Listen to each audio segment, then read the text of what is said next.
Hello, എല്ലാവരും എന്തു പറയുന്നു? നമുക്കിന്നൊരു പാക്കിംഗ് വീഡിയോ ആയാലോ? ഇത് നമ്മുടെ ഫസ്റ്റ് ഓർഡറാണ്, പറയേണ്ടല്ലോ ഇത്തിരി സ്പെഷ്യലാണ്. അപ്പം അതുകൊണ്ട് തന്നെ നമ്മുടെ വേറൊരു കളക്ഷൻ കൂടി നമ്മളിതിൽ വയ്ക്കുന്നുണ്ട് ആൾക്ക് വേണ്ടി. വേറെ ആരുമല്ല, എൻ്റെ അനിയൻ്റെ ബെസ്റ്റ് ഫ്രണ്ടാണ്. അപ്പം എങ്ങനെയാ, നമുക്ക് കാണാമല്ലോ. ചിന്തൂരപ്പൊട്ടിട്ട് ഒരു പൊൻവള കയ്യിലണിഞ്ഞ് ചില്ലോലും പൂമ്പട്ടും മേൽ ചാർത്തി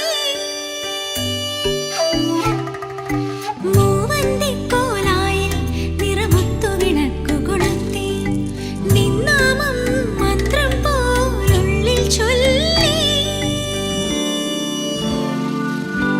ഉണ്ണിക്കണ്ണൻ ഉണ്ണാനായി വെണ്ണച്ചോറും വെച്ചു ഞാൻ. അപ്പോൾ വീഡിയോ കണ്ടില്ലേ? ഇനി ഇഷ്ടമായി കഴിഞ്ഞാൽ വേഗം പോയിട്ട് ഓർഡർ പ്ലേസ് ചെയ്യൂ. ഇനി എൻ്റെ കളക്ഷൻസ് കാണണമെങ്കിൽ please to check my page.